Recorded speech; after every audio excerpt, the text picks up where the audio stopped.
as humans, as employees, we are spending 5/7 of our lives each week at work. I would hope that the leaders respect and understand the gravity of consuming human days. Bree, welcome. Thank you so much for being with us here on the Future Work podcast. How are you? I'm great. Thank you for having me.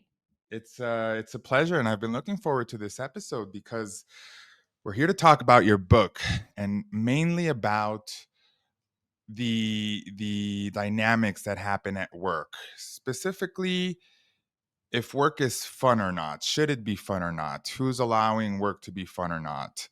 And I'm going to dive into my first question, which is why do you think, or why should companies, even the most profitable ones, Fortune 500 companies, etc., care if their employees are having fun at work? Why should that care? Yeah. Well, first, there's the business case, which I will admit is my least favorite case, but there is one. We know statistics like employees that are engaged create companies that are 17% more productive, 21% more profitable. We also know this instinctually as well. When we are having fun and engaged at work, we want to be there, we want to be contributing, we're giving our goodwill and our talents. So there's the employee engagement case to be made that you need your people rested and high performing. But that's not my favorite argument. My favorite argument, and I think the most powerful one, is the existential argument that as humans, as employees, we are spending 5/7 of our lives each week at work. Yeah, And that is far too much to yeah, consider only the input to a paycheck, only the input to a company's bottom line. And conversely, when we think from a leadership perspective, I would hope that the leaders respect and understand the gravity of consuming human days, which is essentially what businesses do, right? What we used to call, HR human resources, as if like you've got your steel, you've got your cotton or whatever else you use to make yeah. your goods, and you've got your human resources as well. So if you are consuming human days, I should hope that leaders take that seriously enough such that they care about the quality of those days. Because when that care isn't there, when people aren't having fun, what we're doing is we're wishing our way through the week. We're saying, Yeah. "Oh, is it only Wednesday? When can it be Friday? Oh my god, it's Friday, finally." And when we wish our way through the work week, what we're really doing is wishing our way through our lives. And so Yeah. that's not good for individuals, it's not good for productivity or creativity or impact, it's not good for a bottom line, and it shouldn't be good for leaders either. So I'm hoping to spread that message that our days are worth more. No, and I totally think you're right. I mean, I think there's a lot happening right now in between hybrid work. Is the 4 day work week going to happen? Yes or no? But I think everyone is sort of stuck on that you mentioned. Everyone's living for the weekend. We're just wishing and hoping that it becomes Friday all of a sudden, where we get to live our lives for 48 hours, if even that, because on the Sunday scaries creep up and you don't really have 2 full days. um but I mean, I don't think that a lot of people at the end of the day can actually sigh and say, today was fun. And wh- what does that really mean? How can someone end their day and actually say to themselves, today was fun? Yeah. What do you hope readers of your book take away from that title? Well, you hit the nail on the head in terms of what the goal is. The goal is, look, not all days. Some days are terrible. Yeah. Some days are stressful, but most days of our lives, and therefore most days that we're working, we should be able to curl up in bed and say today was fun. Now, how to make that true?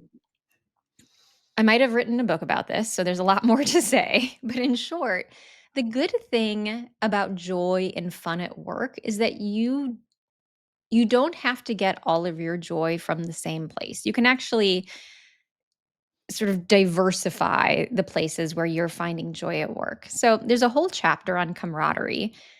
You can think of the show The Office, which many people have seen. There's no purpose or meaning there. They're paper sales industry. It's immensely boring. No offense to anyone listening who is in paper sales currently. But as a rebuttal to the notion that our work has to be purposeful and deeply meaningful to have joy, I don't think that's true. Because maybe you like the people, maybe the relationships mean the most. Like maybe you're just having fun at work because you're spending your days with people you like. That's one way. Now, maybe you hate the people and there's no meaning. It's like, well, what do I do then? Well, maybe you're learning some skills, and actually learning skills is really fun, growing our skills, showing off our skills. Or maybe there's no skills to be learned at all. You feel like I've been in this industry forever. Maybe you're mentoring somebody and that gives you joy. Maybe doing the work itself, the process of the work gives you. So I could go on and on, but the point is there's so many different ways to find satisfaction, fulfillment, fun at work. Now, a lot of times people they really, really want me to define fun, and I really resist it. And I'm self-reflecting on why that's true, but I think it's because I want people to understand for themselves the diversity of what fun can feel like. Sometimes fun is sitting in a quiet room by yourself, having a really interesting idea. Yeah. Sometimes, sure, it's like laughing at a table with colleagues and making paper airplanes or, any number of different things. What I'm hoping is to at least start elevating the conversation, opening the question of if work should be fun most days, well, then how can we start making it so? Which is a much different orientation than work is called work for a reason. Work is supposed to be drudgery. Why would I even try to make it fun? That's not the point of work. But my rebuttal would be is that we don't get paid because work is painful and people wouldn't do it. We get paid because we create value. The pain is Mhm. optional. So if we Yeah. want to have fun while we work, that is 100% on the table for us. That's that rings true. And I guess what I would ask is it more up to the worker? Let's see, how can I phrase this? Who's responsible for creating a fun environment in the workplace? Is it from the top down? Is it from the bottom up? Or is it a mix of both? Because I think right now it's there's a lot of I've been reading a lot about this. There's a lot of mediocre leadership, they're calling it, going around. Mm. Um, and I believe there's a lot of people that are, like you mentioned, in a situation where their work doesn't bring them joy. They're literally sitting either in an office or at work, waiting from 9 to happen to 5. Is it up to one to make it a fun work environment, or should one expect that leadership bring that to the table? What are your thoughts on that? And to add a little more spice into that, Mm. is it easier to have fun, would you say, in an office setting or in a remote setting? Hmm. Oh my gosh, such a good question. Oh my gosh. Yes, All yes. right, This is a hard one. let's go with the first one. So there's the way I think about it, there is an ideal answer and there's a backup answer, Okay.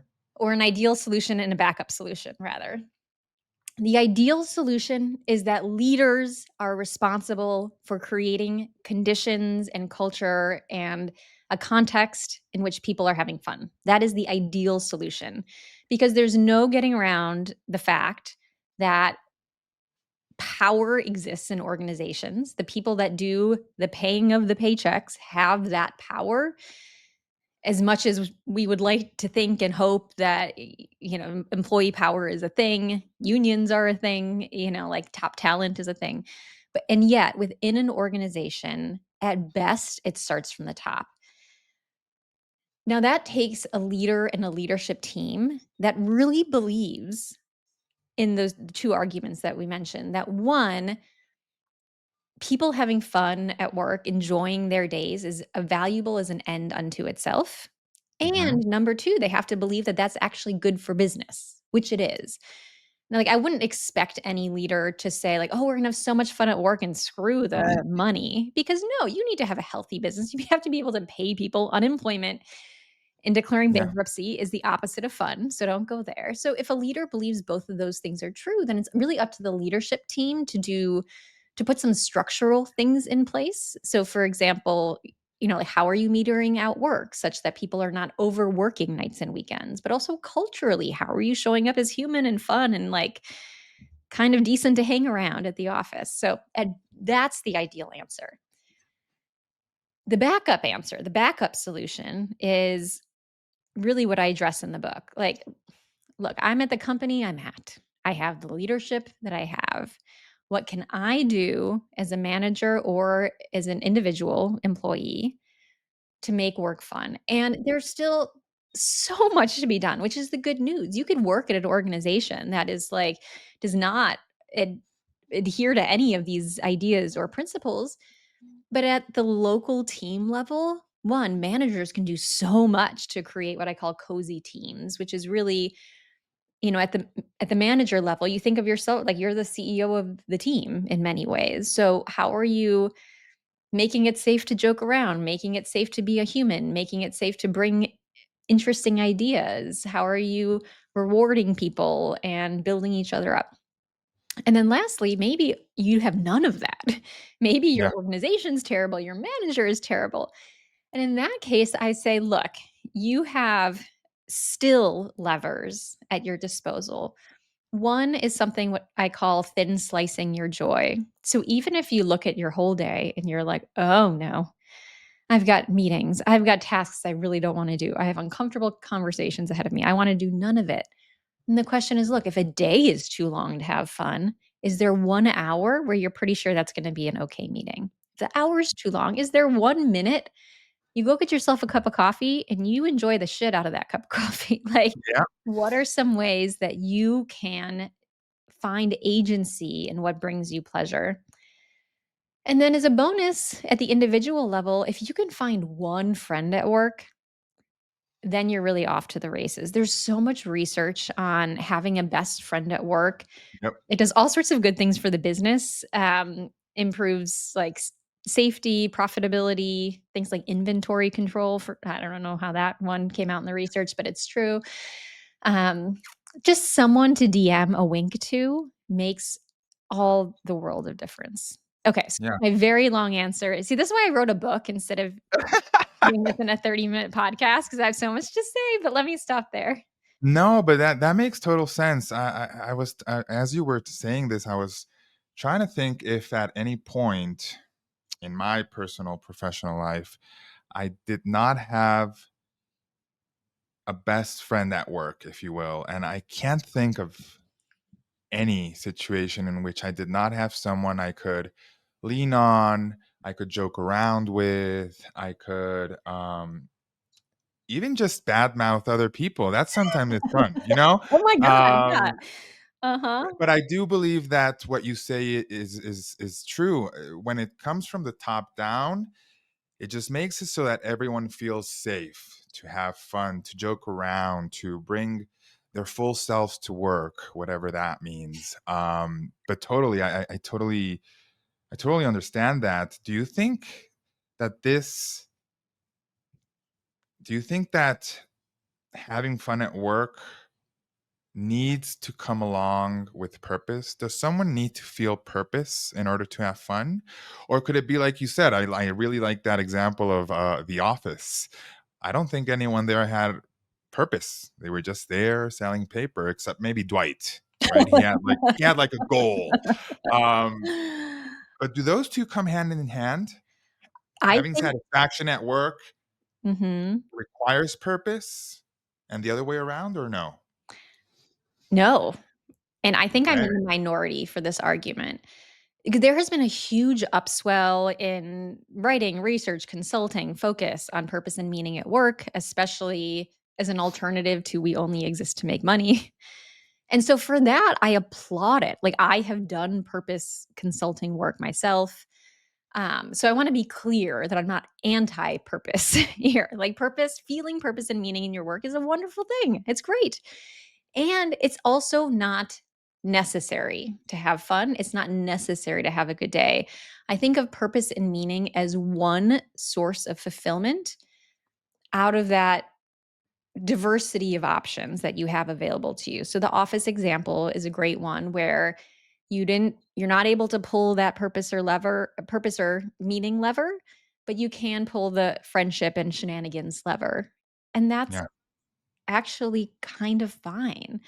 Or I even think back to some of the like least maybe traditionally meaningful jobs I had. I when I was in high school, I worked as a dancer in a magic show at Six Flags. Well, that sounds fun. It was so fun, and I know how to do the mental gymnastics to get myself to purpose. I would say, like, I was providing a moment of respite for people to come to a park, to spend time with their families, their kids. I was creating awe and magic, and I was providing a sense of, wonder in the world. Like, that's how I would go about it if I'm trying to create a purpose statement for magicians. Mhm. But honestly, like, who cares? That's, like, such a big leap. Why should we have to do all this mental gymnastics? Like, can't I just enjoy the fact that, like, it was pretty badass learning magic tricks, that I really liked hanging out with the other dancers and the magicians, that I was, like, learning cool skills, I was performing. I think the same about any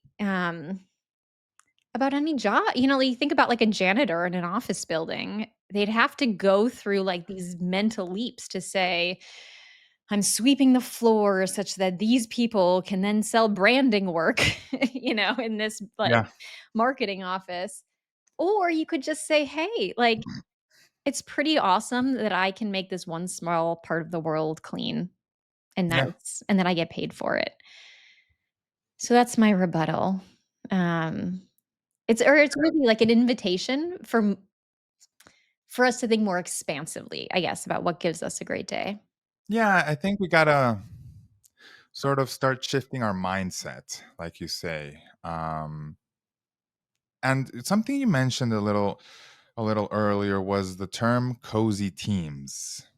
I want to dive a little bit into that.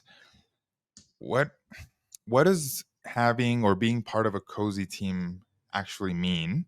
Mhm. And as a manager, and I'll be taking notes because I am one, how Mhm. can one make it so that their team is a cozy one? What are some simple actions managers or leadership can take or do to provide what you are referring to a cozy team? Yeah. Okay, it's one of my favorite concepts. I can give a little bit of a definition and then 2 practices. Cool. So, first, the definition, it is what it sounds like. If you've ever been part of a team where you feel safe, warm, cared for, like you're in it together despite any sort of blizzard or tornado that's going on outside. So if you think cozy vibes, right? Like, we're approaching the autumn, it's that feeling of being snuggled up. And even if there's a chill outside, in some ways that makes it ever more rich to Mhm. feel safe and warm inside. So every local manager can create this with their direct team or direct reports, because coziness, as it implies, there's a smallness about it. There's I can see the four walls around me and the people in the space with me. So that's sort of what it feels like. On a day to day level, people might say things like, I love my teammates. We get along so well. We fight, but it's fine because we're like debating the work. Or in academic terms, there's a psychological safety. Ways to get this. So my 2 favorite techniques for creating cozy teams are the check-in ritual and the user manual. Okay. So to start with the check-in, this it's just a structured way to ask everyone on the team, "How are you?" And then you actually listen, and then you go about your day.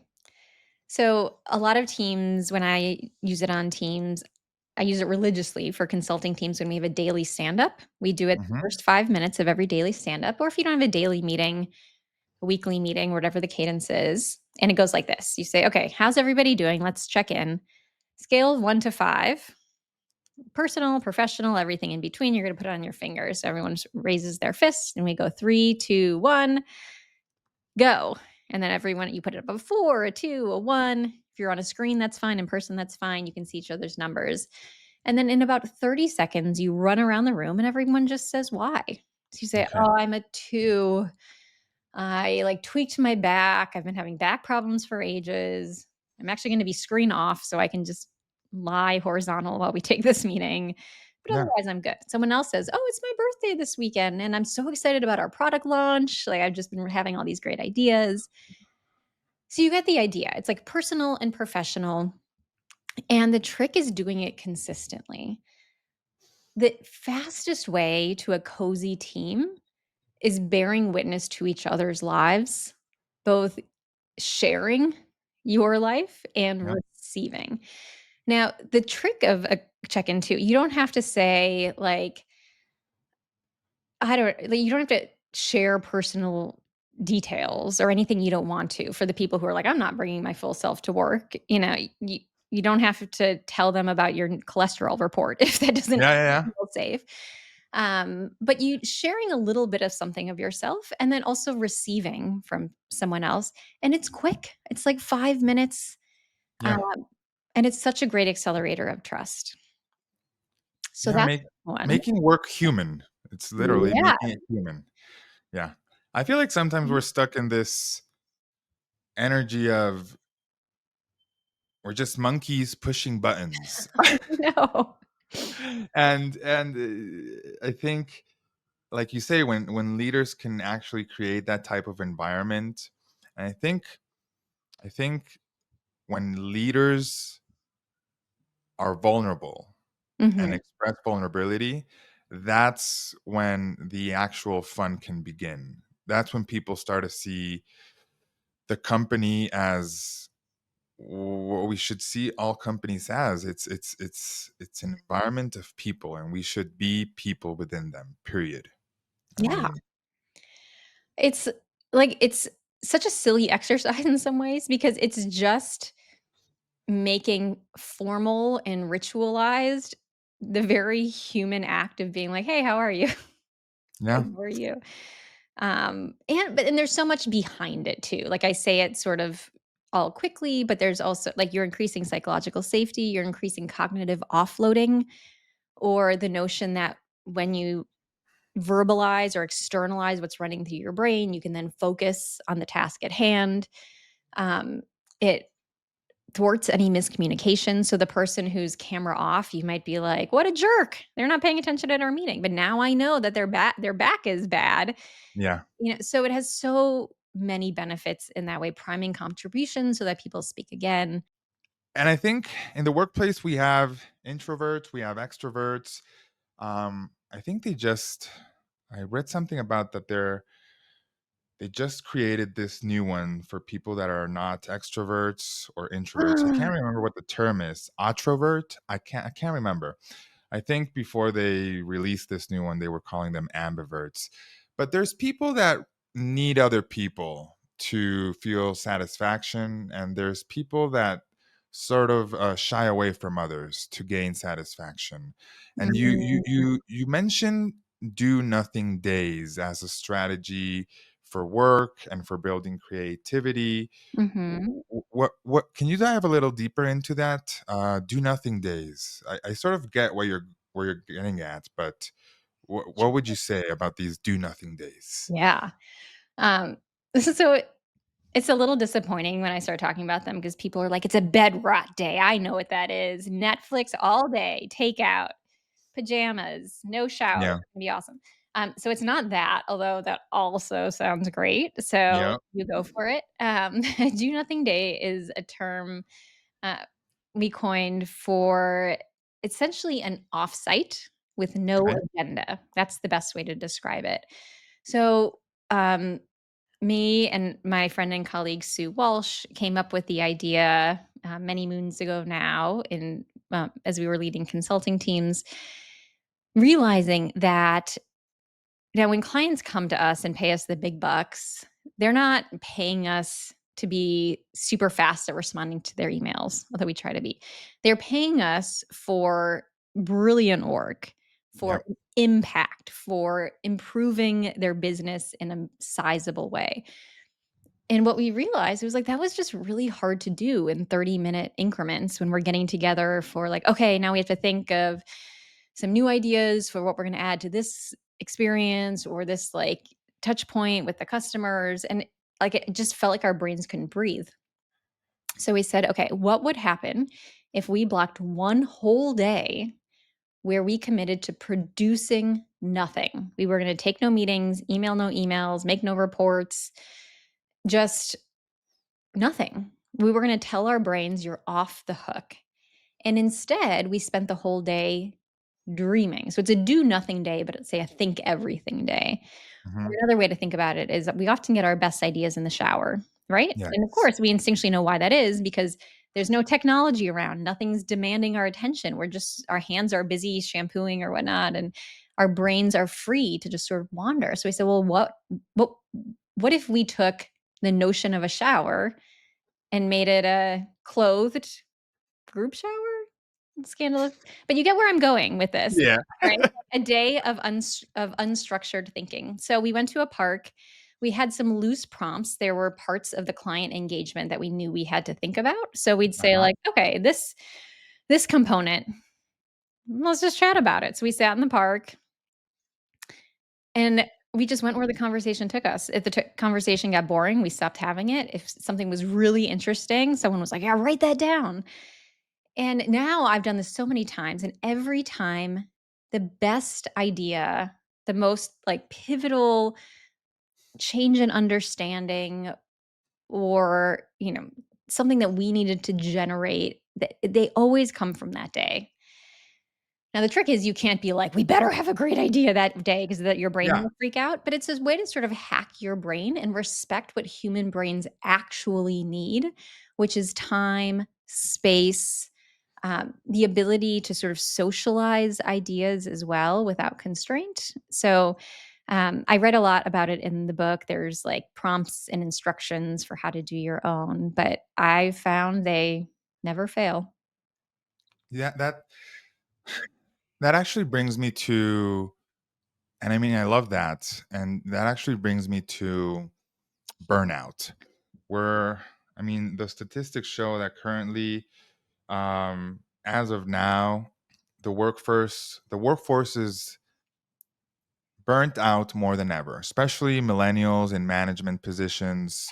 Um, and I think some people find joy or happiness in work, but to an extreme, right? And I Mm, think I'm going to categorize myself within that. There are at times where I actually consider myself to be someone who has fun at work. So I feel privileged in a way. But then I sort of tend to go to the extremes where it's work, work, work, work, work, and I forget about life. yeah. How does that affect someone's capability? Because what you just mentioned rings true.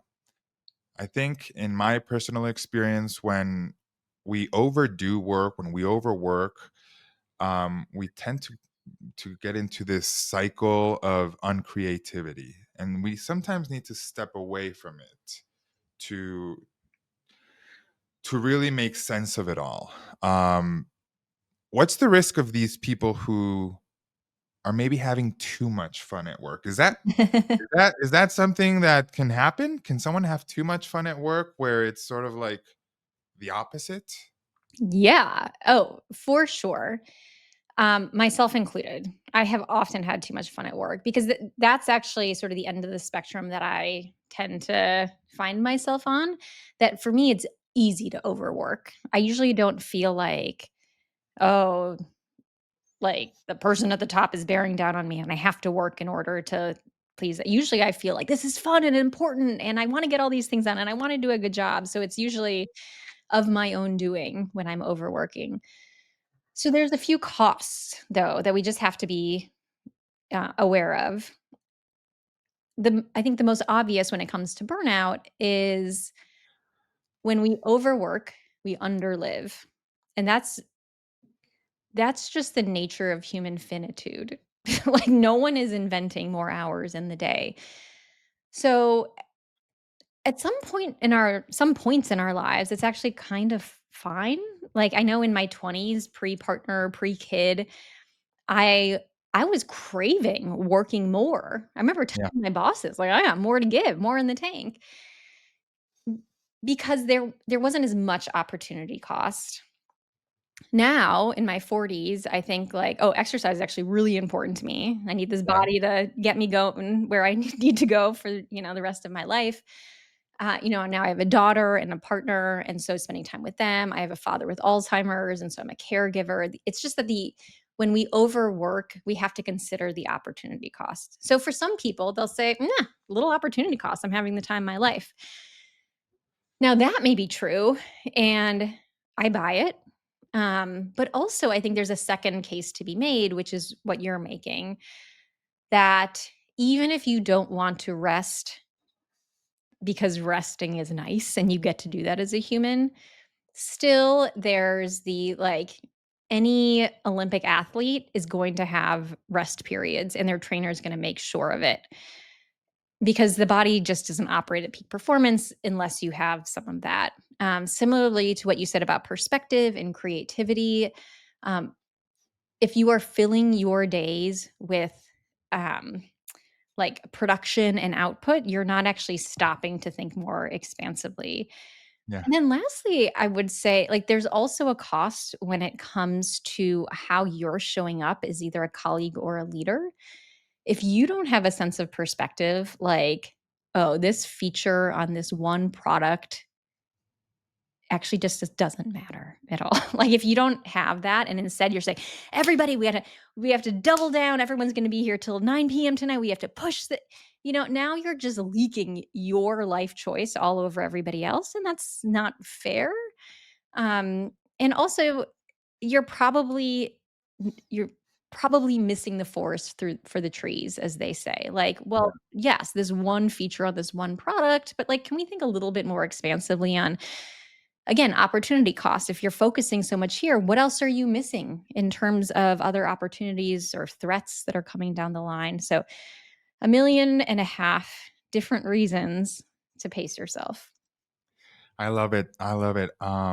We're nearing the end of our episode, and just before we wrap up, I found something very interesting in your book that I hadn't seen in other books. You included a crossword puzzle. Why did you do that? I found it to be, I don't know, intriguing. I wanted to ask, why did you include a crossword puzzle in your book?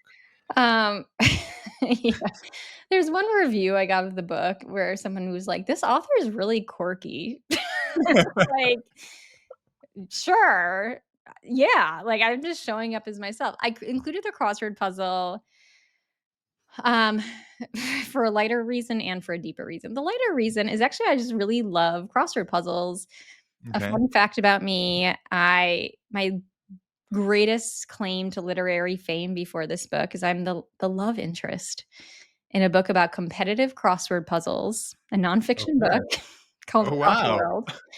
Um, go pick it up, find all the salacious details written about the love interest of the crossword puzzle tournament. Um, but yeah, my aunt Helene used to actually run the American Crossword Puzzle Tournament. I love the vibe. I love the community. I used to be a judge there, which is why I was there. Wow. So there's just like it's my own little personal Easter egg. I love it. But then secondly, the deeper reason is because I could not bring myself to write a book about humanity and fun that was just like 300 pages of research and case studies. Like, that's not that fun and not Yeah. that human. So I thought, in writing the book, I thought a lot about the experience of reading it and, like, what would actually give the reader not just an intellectual experience, I'm thinking about fun at work, but how could I actually make that moment of them reading the book literally fun right then? And I thought, like, well, what's more fun than a crossword puzzle? So I paid someone to, like, a professional constructor, made the crossword puzzle. It has themes from the book woven in. Okay, Um, cool. and I was trying to say, like, I know you're reading a nonfiction book that's hopefully, improving your skills in your life, but also it's totally fine to do something just for the fun of it. That's actually Yeah. part of the point.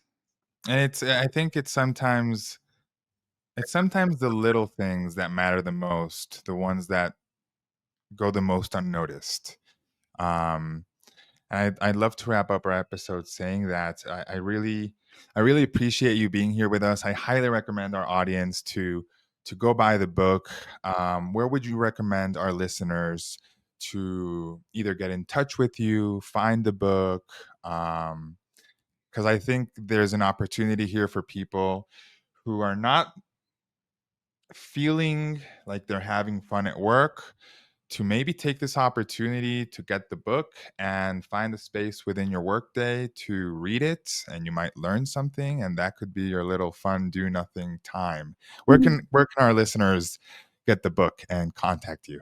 Yeah. Well, you can get it wherever books are sold, but more direct answer is you can find me at my website, breegroff.com, or BREEGROFF.com. And from there, you can find links to buy the book. You can subscribe to my Substack. You can find me on LinkedIn and Instagram. And I hope you all read it and love it and solve a crossword puzzle. Awesome. Thank you so much for being with us. I hope we get a chance to do a part two. Would love it. And thank you so much for being a part of the Future Work podcast. Yeah. Thanks for having me. Have a great day. You too. Ciao. If it's impacting the future of work, it's in the Future of Work podcast by allwork.space.